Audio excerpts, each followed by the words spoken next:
আমরা এই জন্য কোনো কার্ডের রাজনীতি না, বরং আমরা কাজের রাজনীতি করতে চাই। আমরা লোকজনের হাতে কার্ড তুলে না দিয়ে আমরা কাজ তুলে দিতে চাই।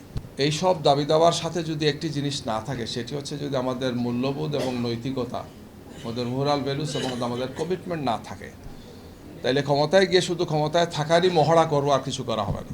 যারা ক্ষমতায় ছিলেন তারা বলেছেন যে ধারাবাহিকভাবে থাকলে গণতন্ত্র এবং উন্নয়ন নিশ্চিত হয়। সাহাবী তার কাছে গিয়েছেন কিছু সাহায্যের জন্য। তিনি একটু সুঠাম কর্মঠ ছিলেন। তাকে বলেছেন তোমার কাছে কি আছে? বলছে আমার কাছে সামান্য একটু এই সম্বলটা আছে, ওইটা নিয়ে আসো।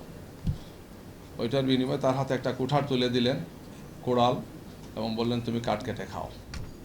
অর্থাৎ শ্রমকে বিশ্বনবী মুহাম্মদ রাসূলুল্লাহ সাল্লাল্লাহু আলাইহি ওয়াসাল্লাম সম্মানিত করেছেন। আমরাও এই জাতি সেটাকে সম্মানিত করতে চাই। একটি জাতির কমপক্ষে ৮০% লোক লেবার ফোর্সে আছেন, আমরা কর্মজীবী মানুষ, কোনো না কোনোভাবে। নাম হয়তো ভিন্ন, আমরা কাউকে বলি পেশাজীবী, কাউকে বলি শ্রমজীবী, কাউকে বলি প্রান্তিক জনগোষ্ঠী, কিন্তু সবাই কাজের সাথে আছেন, কোনো না কোনোভাবে কাজের সাথে আছেন।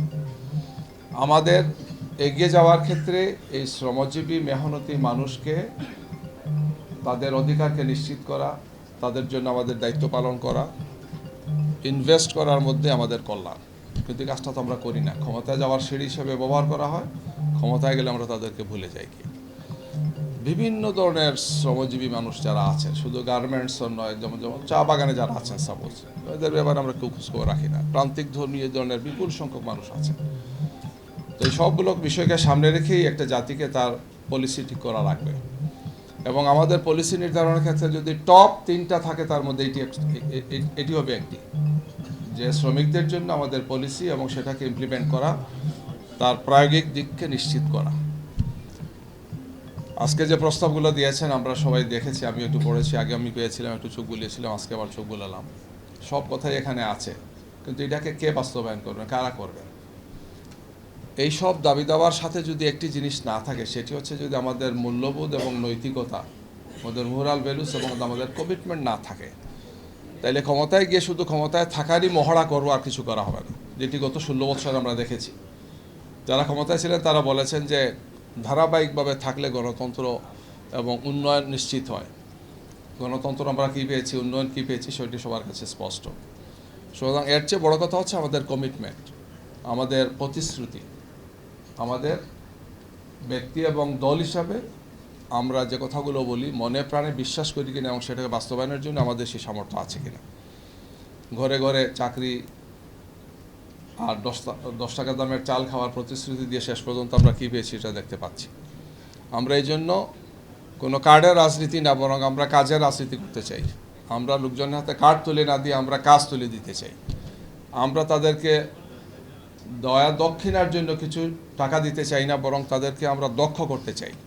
আমাদের শ্রমিকদের দক্ষতা বাড়লে, যেমন বিশেষ করে যারা বাইরে আছেন, প্রায় 1.5-2 কোটি শ্রমিক বাইরে আছেন, এদের যদি মিনিমাম একটা স্কিল হয়, তাহলে আমাদের রেমিটেন্স যেটা এখন $30 বিলিয়ন আছে, সেটা 50 থেকে 60 বিলিয়নে যায়। কিন্তু এটার জন্য কোনো সরকারি কোনো চেষ্টা করেন না। শ্রমিক পাঠাচ্ছেন, কিন্তু তাদের দক্ষতা যোগ্যতার ব্যাপারে চেষ্টা করছেন না। আমাদের পলিসিতে এই সমস্ত বিষয়গুলো আমাদের নিয়ে আসতে হবে। মেগা প্রজেক্টের চেয়ে এই সমস্ত প্রজেক্টগুলো উচিত, যেখানে আমাদের শ্রমিকরা তাদের শ্রমকে সঠিকভাবে মূল্যায়িত হবে এবং তারা তাদের দিন শেষে একটু আরামায়েশে তারা থাকবে।